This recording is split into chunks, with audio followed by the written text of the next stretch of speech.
स्वागत है आपका प्राइम कट न्यूज़ में। चलिए देखते हैं देश दुनिया की 10 बड़ी खबरें। डेली अपडेट्स रहने के लिए चैनल को सब्सक्राइब करें और साथ ही वीडियो को लाइक ज़रूर करें। आज है 13 अगस्त 2026, दिन है वीरवार। गुटखा पर लगा बैन, आज से 1 साल तक रहेगी पाबंदी, सरकार का बड़ा फैसला। कर्नाटक सरकार ने जन स्वास्थ्य को ध्यान में रखते हुए तंबाकू और निकोटीन युक्त गुटखा, पान मसाला समेत अन्य प्रतिबंधित उत्पादों पर पूरे राज्य में 1 साल के लिए रोक लगा दी है। सरकार के स्वास्थ्य और परिवार कल्याण विभाग के अंतर्गत खाद्य सुरक्षा और औषधि प्रशासन विभाग ने इस संबंध में 10 अगस्त 2026 को सरकारी अधिसूचना जारी की है। अधिसूचना जारी होने की तारीख से ये प्रतिबंध अगले 1 साल तक पूरे कर्नाटक में लागू रहेगा। इसके तहत तंबाकू और अन्य निकोटीन युक्त गुटखा, पान मसाला और अन्य प्रतिबंधित उत्पादों के निर्माण, भंडार, परिवहन, वितरण और बिक्री पर रोक रहेगी। अमित शाह ने विपक्ष से कहा, मैं आज 3 बजे तक संसद में रहूंगा।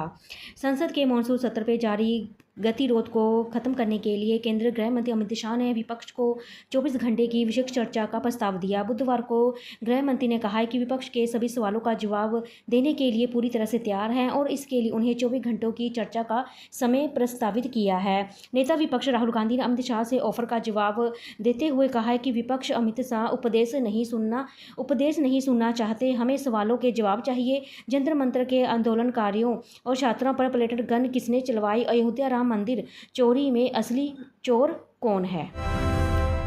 शेख हसीना की वतन वापसी पर बोला बांग्लादेश। भारत में शेख हसीना के लगातार निवासन के बाद उन्होंने वापस बांग्लादेश लौटने की इच्छा जताई है। इस बीच बांग्लादेश की सरकार ने उनके वापस लौटने पर पूरी सुरक्षा का वादा किया है और साथ ही उनके भविष्य का फैसला अदालत पर छोड़ दिया है। राम मंदिर चढ़ावा विवाद पर प्रियंका गांधी का सरकार पर तीखा हमला।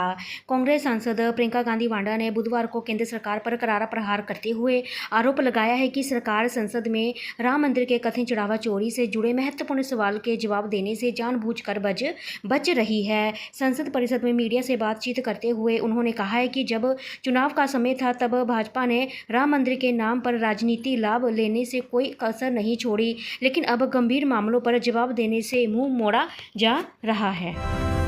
एन चंद्रशेखरन ने टाटा सन के चेयरमैन पद से दिया इस्तीफा। कारोबार जगत को लगा बड़ा झटका। बुधवार के दिन कारोबार जगत को एक बहुत बड़ा झटका लगा जब टाटा सन के चेयरमैन एन चंद्रशेखरन ने अचानक अपने चेयरमैन पद से इस्तीफा का ऐलान कर दिया है। बता दें, एन चंद्रशेखरन का कार्यकाल अभी शेष है।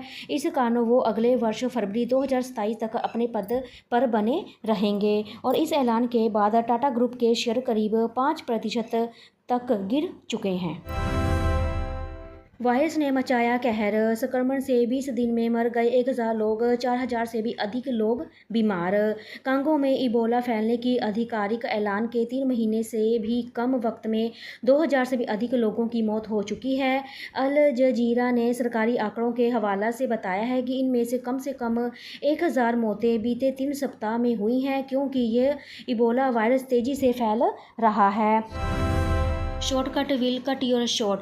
प्रधानमंत्री नरेंद्र मोदी ने युवाओं को सलाह, रील के ज़माने का जिक्र किया है। पीएम मोदी ने कहा है, मैं युवाओं पीढ़ियों से आग्रह करूंगा कि रील का ज़माना है। सोशल मीडिया पर इन्फ्लुएंस आपका खींचकर कहीं भी ले जा सकते हैं। इस शॉर्टकट के युग में भी हम एक बात ज़रूर याद रखनी चाहिए कि रेलवे स्टेशन पर लिखा होता है कि कुछ लोगों को पटरी पर कूद कर जाने की आदत होती है, वो ब्रिज पर से नहीं जाते। वहाँ लिखा होता है, shortcut will cut your short. अगर शॉर्टकट के रास्ते से भी कहीं बाहर निकलना है तो मैं नौजवानों से कहूँगा कि आपको चाहे जिसकी भी पसंद हो, ऑटोबायोग्राफी ज़रूर पढ़ें। भारत की अर्थव्यवस्था चौथे स्थान से फिसली, अब कौन से नंबर पर? भारत की अर्थव्यवस्था विश्व पटल पर चौथे स्थान से खिसक कर 6वें स्थान पर आ गई है। वित्त राज्य मंत्री पंकज चौधरी ने मंगलवार को संसद में बताया, वित्त वर्ष 2025-26 में भारत की जीडीपी 3.92 ट्रिलियन अमेरिकी डॉलर दर्ज की गई है, जिससे यह दुनिया की 6ठी सबसे बड़ी अर्थव्यवस्था बन गई है। स्पाइडरमैन ने इंडिया बॉक्स ऑफिस पर रचा इतिहास, बनी 500 करोड़ कमाने वाली पहली Hollywood film. Spiderman brand new day ने बॉक्स ऑफिस पर धमाका मचा दिया है। इंडिया में तो फिल्म रिकॉर्ड ब्रेक कमाई कर रही है। फैंस फिल्म को काफ़ी पसंद कर रहे हैं। अब फिल्म ने इतिहास रच दिया है और 500 करोड़ का आंकड़ा टच कर लिया है। अगर आपको मेरा वीडियो अच्छा लगा तो लाइक करें, शेयर करें, सब्सक्राइब करें। Thank you so much.